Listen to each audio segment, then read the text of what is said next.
Hello बच्चों, कैसे हो आप सब लोग। आई होप आप लोग बहुत ही अच्छे होंगे। तो बेटा, लास्ट क्लास में हम पढ़ रहे थे कि जो फ्रिक्शन के बारे में पढ़ रहे थे। फ्रिक्शन किन किन चीज़ों से कम होता है या ज़्यादा होता है, किस पे डिपेंड करता है। फ्रिक्शन का मैग्नीट्यूड किस किस पे डिपेंड करता था, देखा था ना हमने कि स्पीड पे डिपेंड करता है वगैरह वगैरह। तो सारी चीज़ें हमने देखी थी लास्ट क्लास में।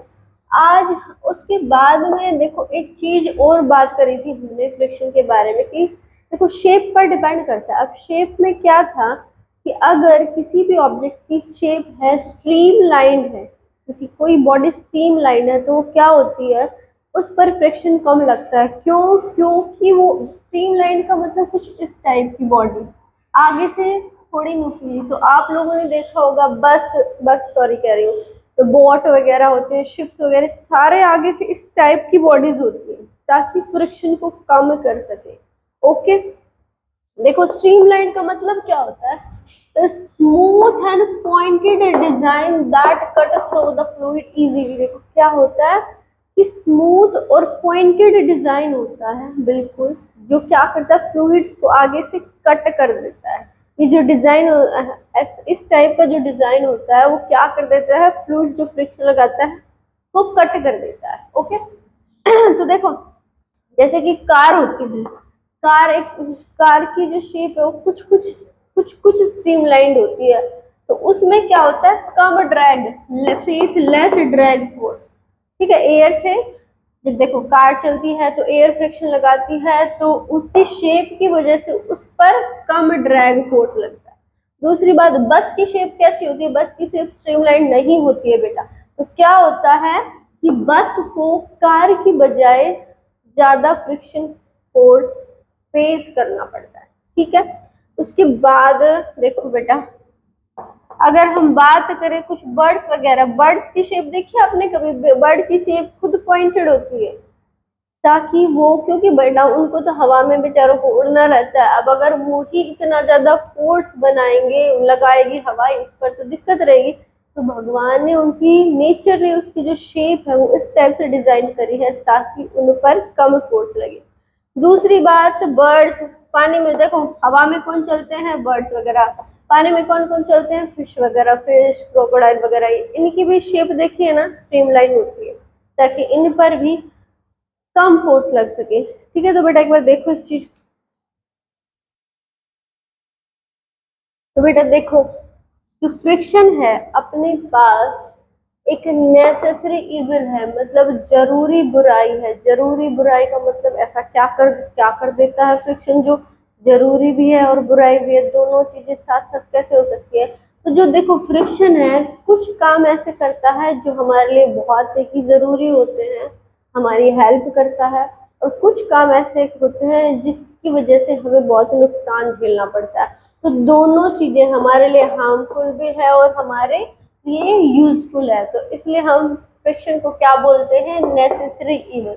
तो अगर हम एडवांटेजेस की बात करें कि फ्रिक्शन हमें ऐसा क्या क्या हमारे लिए कहाँ पे यूजफुल रहता है, तो अगर बात करें सबसे पहले फ्रिक्शन क्या करता है, फ्रिक्शन हमारी चलने में मदद करता है, help in slip walking walking help in walking.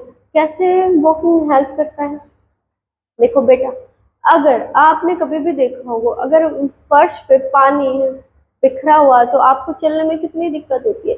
उस पे तो फर्श पे अगर पानी बिखरा है तो फ्रिक्शन कम हो जाता है, लेकिन वहां पर भी फ्रिक्शन है, तभी भी आप वहां पर चल लेते हो। लेकिन अगर फ्रिक्शन ही ना हो तो आप उस सरफेस पर चल ही नहीं पाओगे बेटा। तो इसलिए हेल्प करता है फ्रिक्शन किसमें, चलने में, विदाउट स्लिपिंग, बिना फिसले। क्योंकि जैसे ही फ्रिक्शन कम हुआ तो आप क्या करने लग जाओगे, स्लिप करने लग जाओगे।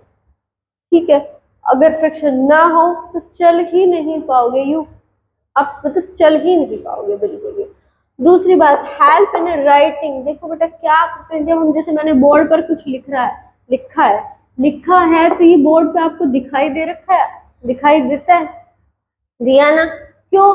क्योंकि यहाँ इसमें ये जो बोर्ड है, बोर्ड की सरफेस रफ है, तो इस चौक की जब हम ऐसे चलाते हैं बोर्ड को, सरफेस के चौक को इसकी सरफेस पे, तो क्या होता है, कुछ पार्टिकल्स हैं वो इसके अंदर फ्रिक्शन की वजह से इसके अंदर फंसे रह जाते हैं। क्यों? क्योंकि सरफेस, पता है ना फ्रिक्शन किसकी वजह से होता है?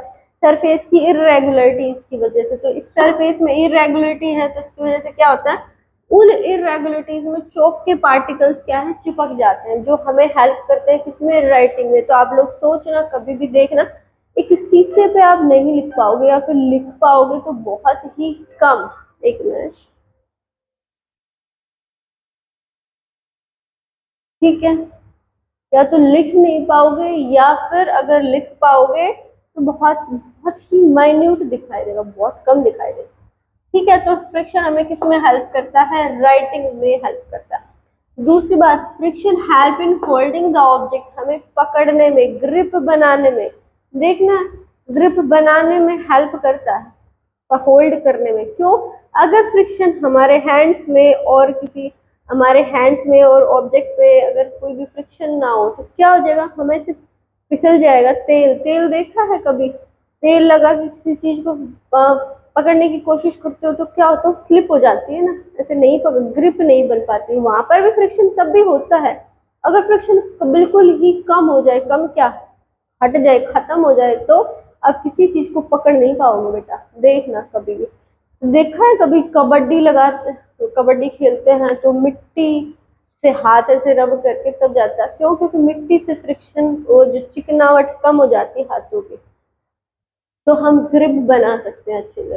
हाथ चिकने होते हैं तो स्लिप, स्लिप ऐसे पकड़ा तो स्लिप करने में दिक्कत होती है। ठीक है, तो फ्रिक्शन होल्डिंग ऑब्जेक्ट्स में हेल्प करता है। ठीक है, ऑब्जेक्ट को होल्ड करने में हेल्प करता है। तीसरी बात, allow vehicle to stop with the brakes, मतलब क्या? मतलब ये कि देखो, जब गाड़ियां चलती हैं तो उसमें स्पीड तेज भी करी जाती है और धीरे भी करी जाती है। मान लो सामने कुछ आ गया तो ब्रेक लगाते हैं, तो ब्रेक करता है, ब्रेक क्या होता है? ब्रेक में क्या, अगर ब्रेक ना लगे तो क्या गाड़ी रुकेगी? नहीं रुकेगी। तो देखो ये क्या करता है? व्हीकल्स को स्टॉप करने में भी हेल्प करता है। ब्रेक लगाते हैं, ब्रेक लग होता क्या है? एक अपोजिंग फोर्स लगता है व्हीकल पर। ठीक है, उस व्हीकल पर एक अपोजिंग फोर्स लगता है, तो उससे गाड़ी क्या करती है? रुक जाती है। अगर फ्रिक्शन ना हो तो अपोजिंग फोर्स तो काम ही नहीं करेगा, उसके ऊपर काम नहीं करेगा। बॉडी जैसे चलती है तो चलती ही रहेगी, जिस स्पीड से चल रही है बॉडी उसी स्पीड से चलती ही जाएगी, रुकेगी नहीं। अगर देखो बेटा, अगर फ्रिक्शन ना हो तो ना ही आप किसी एक सरफेस पर किसी ऑब्जेक्ट को मूव करवा सकते हो, और ना ही अगर कोई ऑब्जेक्ट चल रहा है, मान लो चलता जा रहा है, तो उसको ना ही आप कभी स्टॉप करवा सकते हो।